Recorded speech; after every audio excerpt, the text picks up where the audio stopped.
Hello everyone. चलिए start करते हैं आज के रिवीजन सेशन को। और आज से हम शुरू कर रहे हैं चैप्टर नंबर 5 की रिवीजन्स।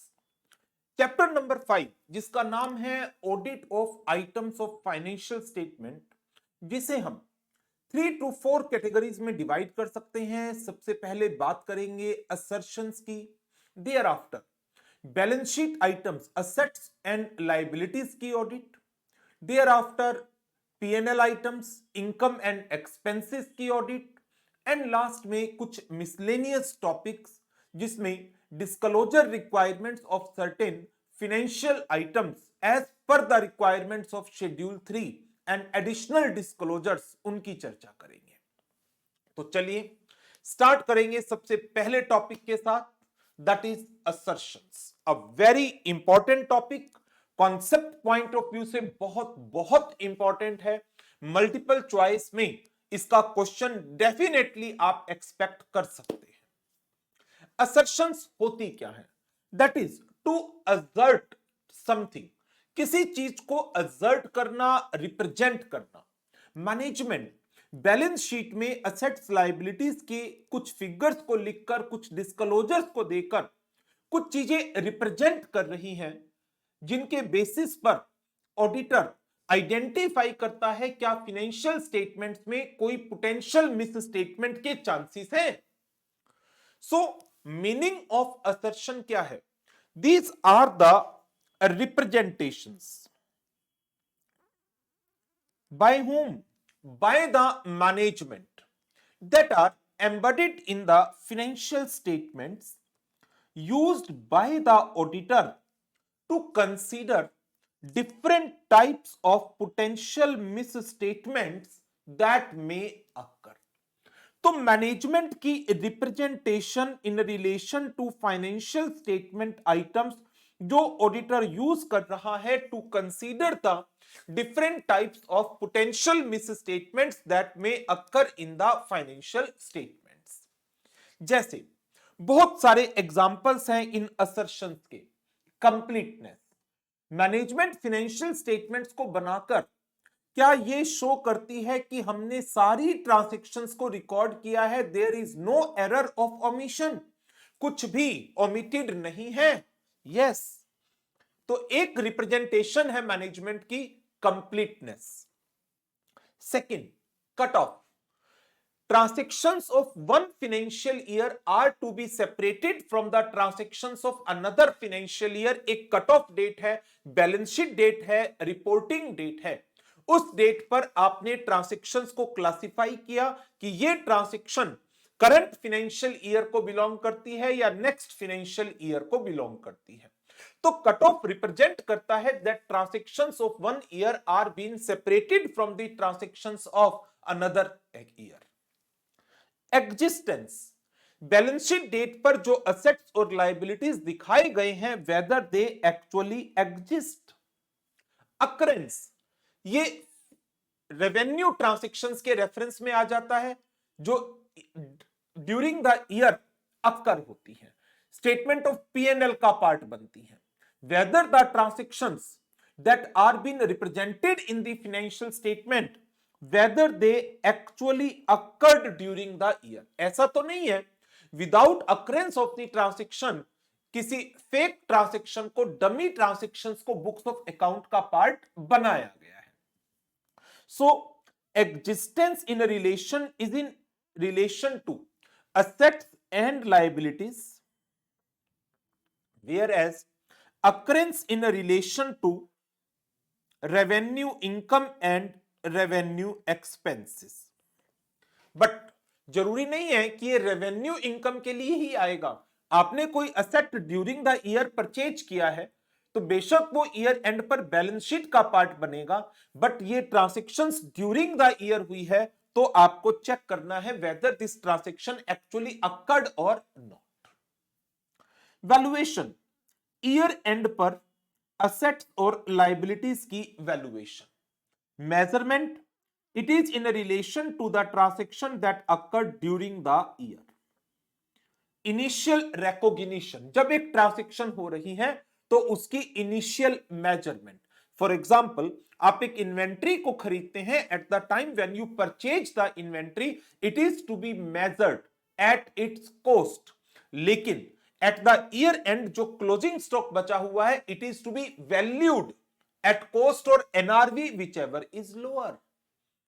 जब आप एक क्रेडिट सेल करते हैं, डेटर के अमाउंट को रिकॉग्नाइज करते हैं, initially sale are to be measured at the price at which the goods are being sold to the debtor, लेकिन ईयर एंड पर ट्रेड रिसीवेबल की वैल्यूएशन आएगी।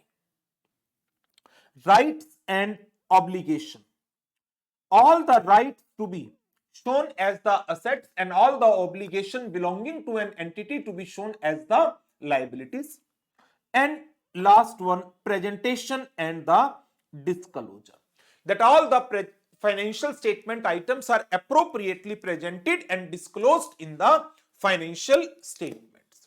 So in preparing the financial statement, जो company की management है, it makes various assertions regarding assets, liabilities, equity, income, expense and disclosures in accordance with the accounting standard.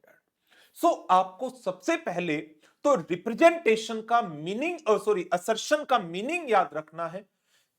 ये definition, it is to be learned, it is the representation by the management that are embedded in the financial statement used by the auditor so as to consider the different types of potential misstatement that may occur.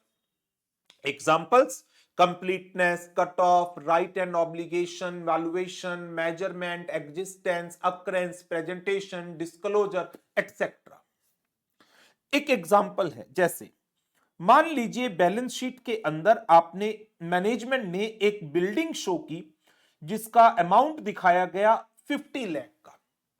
तो क्योंकि ये एक capital item है, number एक, completeness means all the buildings which are being owned by the entity are being shown. Cut off, ये generally year end पर जो transactions आएगी उसके रेफरेंस में, यहां कोई मेजर रोल नहीं आ रहा। Existence, the building which are shown in the balance sheet actually exist. Valuation, it is valued at ₹50 lakh। Rights and obligation, entity owned the building and has the right to use that building for its business activities. Presentation and disclosures as required by the applicable accounting standard and schedule 3. So if balance sheet of an entity shows the building with carrying amount of 50 lakh, auditor shall assume कि management किन बातों को assert कर रही है या represent कर रही है। Building recognized in the balance sheet exists at the period end. Entity owned and controls such building. Building has been valued accurately in accordance with the accounting principles. All building owned and controlled by the entity are included in the carrying amount of 50 lakh.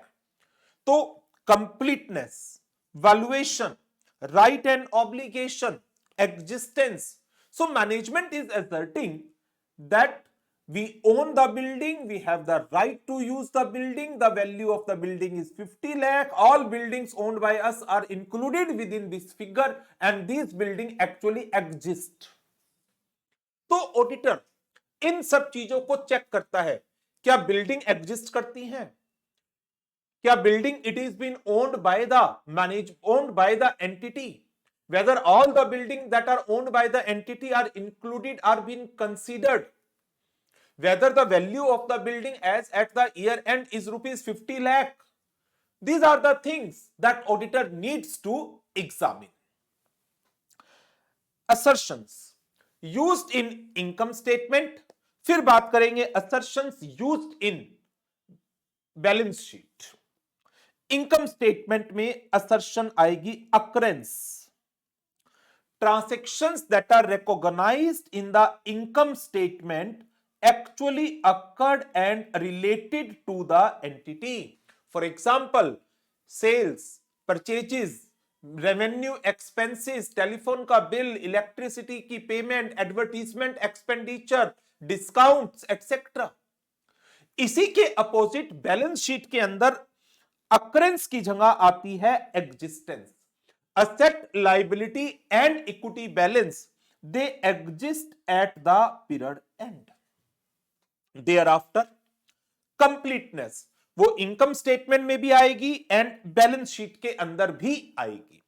Completeness क्या show करता है? All the transaction that is to be recorded recognized in the income statement and not been omitted. All transactions that were supposed to be recorded recognized in the income statement. Balance sheet के reference में मैं क्या कहूंगा? All the assets and the liabilities and the equity that were supposed to be recorded recognized in the balance sheet. Third assertion, cut off. Cut off income statement में भी consider होगी। All income and expenses that are reported in the correct accounting period. और ये cut off balance sheet के items के लिए भी use होगी, whether all the assets and liabilities are reported in the appropriate period. Thereafter measurement. Measurement है when a transaction actually been occurred, it has been appropriately measured. लेकिन balance sheet में measurement की जगह क्या word आएगा? Valuation. Year end पर assets and liabilities are valued appropriately. तो जो एक ट्रांजैक्शन अक्कर होती है, लेट्स से मैं एक कैपिटल असेट की ही बात करता हूं। आपने एक बिल्डिंग को खरीदा, बिल्डिंग खरीदी है during the year, in the month of February 25 आपने बिल्डिंग खरीदी।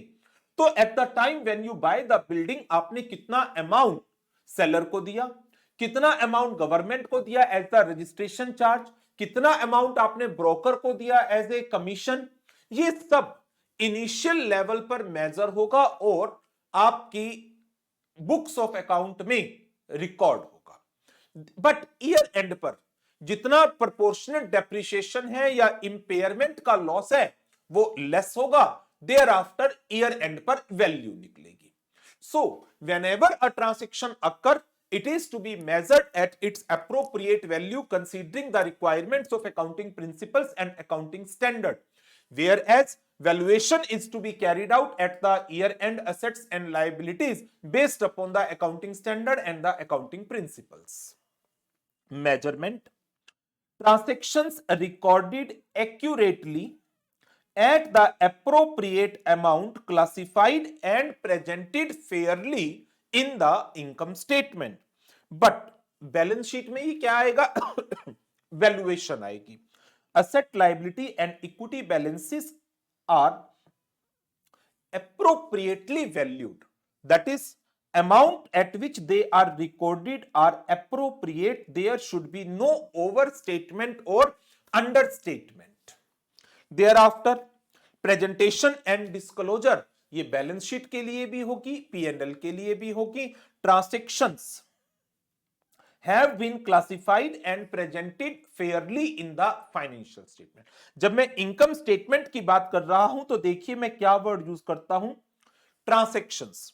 अकरेंस में transactions recognized in income statement actually occurred and related to the entity. Completeness, all transactions that were supposed to be recorded recognized in the income statement. Cut off, all transactions of income and expenses are recorded in correct accounting period.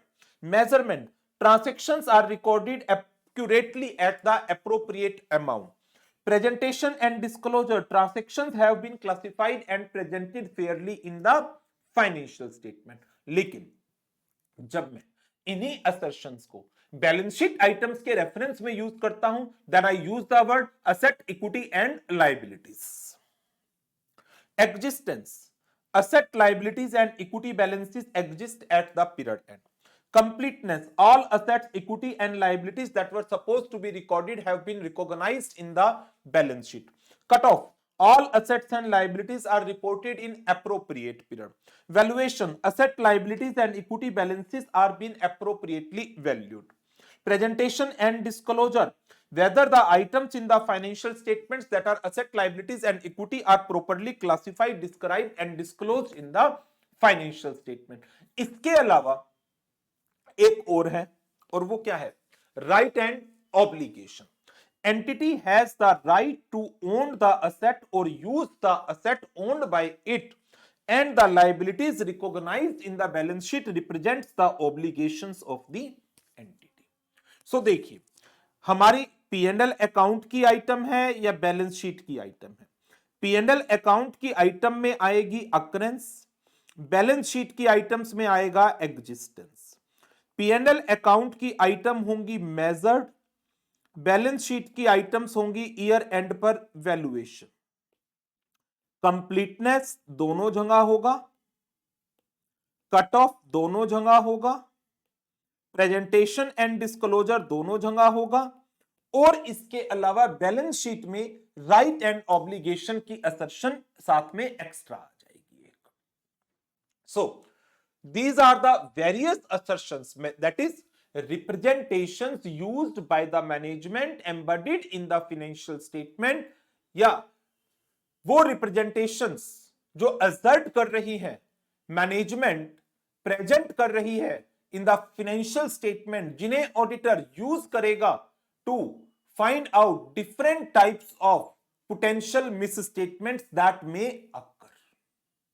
तो different examples हमने ले लिए balance sheet के reference में and income statement के reference में। Income statement में 5 main assertions हम बात कर रहे हैं। Number 1 occurrence, number 2 completeness, number 3 presentation and disclosure, number 4 measurement, number 5 cut off. Balance sheet में अकरेंस की जगह एग्जिस्टेंस आएगा, existence.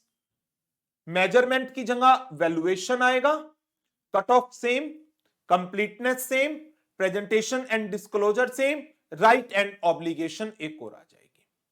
So completeness, cut off, presentation and disclosure तीनों ये कॉमन है। Right and obligation balance sheet में आएगी सिर्फ, और जो इसके अलावा एग्जिस्टेंस है, एग्जिस्टेंस कहां आएगा? बैलेंस शीट आइटम पर। अकरेंस कहां आएगा? इनकम स्टेटमेंट आइटम पर। और इसके अलावा जो एक और है that is valuation and measurement. Valuation balance sheet items का होगा, और measurement financial income and expense transactions का होगा। नो, अब इसमें एक एक एग्जांपल दिया हुआ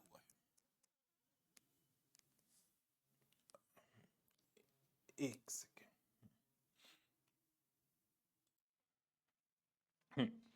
तो नाउ अब जो इनकम स्टेटमेंट है उसमें एक एग्जांपल दिया हुआ है आईसीएआई के स्टडी मटेरियल में एम्प्लॉय बेनिफिट एक्सपेंस का। तो एक एक असर्शंस को, अकरेंस को, कंप्लीटनेस को, कट ऑफ को, मेजरमेंट को, प्रेजेंटेशन एंड डिस्क्लोजर को हम इस एक्सपेंस के रेफरेंस में स्टडी करते हैं। अकरेंस ये कहता है कि एम्प्लॉय बेनिफिट एक्सपेंस, चाहे वो सैलरी है या अदर रिटायरमेंट बेनिफिट्स हैं, जो भी एक्सपेंडिचर आपने एम्प्लॉय बेनिफिट की तरफ इनकर्ड किया है वो actually incurred during the period in respect of the personnel employed by the entity. तो employee benefit expenses has been incurred during the period in respect of the personnel employed by the entity. Number 2 completeness, employee benefit expense in respect of all personnel have been fully accounted for. Number 3 cut off, employ benefit expense recognised during the period relates to current accounting period only. पिछले साल का या आगे वाले साल का इसमें नहीं डाला गया। Measurement, employee benefit expense has been measured और calculated accurately. Presentation and disclosure, company shall disclose the following item how much amount is paid towards salary and wages, what is the amount that is towards contribution to provident and other fund, expense on employee stock option plan and employee stock purchase plan, and staff welfare expenditure. So ये disclosures as per the requirements of applicable accounting standard and schedule 3 आपको देने हैं. Now इसके बाद balance sheet के अंदर इन्होंने example लिया इन्वेंट्री का. एग्जिस्टेंस, जो इन्वेंट्री बैलेंस दिखाया गया है stock in hand as on balance sheet date, वो एक्चुअली एग्जिस्ट करता है at the period end. Number 2, completeness, all inventory unit held by the entity have been recorded and recognized appropriately in the financial statement. Cut off, inventory balance at the year end does not include any element of next financial year. Valuation, inventory is measured at lower of, inventory is recognized at, valued at cost or NRV, whichever is lower. Right and obligation, entity owns or controls the inventory recorded in the financial statement. And last, presentation and disclosure as per applicable AS, that is AS2 and schedule 3. Inventory is to be classified as raw material, WIP, finished goods, stock in trade in respect of goods acquired for trading, stores and spares, loose tools and others. So auditor को इन सब assertions के ऊपर काम करना होता है. और जब अब हम इस चैप्टर के अंदर एक एक फिनेंशियल स्टेटमेंट आइटम को स्टडी करेंगे तो ऑडिटर की जो एग्जामिनेशन है, पहला टॉपिक ही हमारा ये होगा, what are the assertions to be examined in a relation to the financial statement item, और फिर उसके रिलेशन में हम अपने डिफरेंट ऑडिट प्रोसीजर्स को स्टडी करेंगे. तो ये हमारा पहला टॉपिक था, that is in relation to the various assertions जिनके ऊपर ऑडिटर को वर्क करना है with respect to various financial statement item. So ये था फर्स्ट टॉपिक. तो इस सेशन के लिए इतना ही. अच्छी तरह से दोबारा से एक बार कॉन्सेप्ट को लर्न करिएगा और नेक्स्ट सेशन में हम बात करेंगे ऑडिट ऑफ शेयर कैपिटल की. और एक काम जो आपको करना ही होता है, जो बहुत जरूरी काम होता है, that is to practise the questions given in the question bank along with written practice of 1 or 2 questions. ठीक है, तो नेक्स्ट सेशन में मुलाकात करेंगे. Thank you very much. Good bye.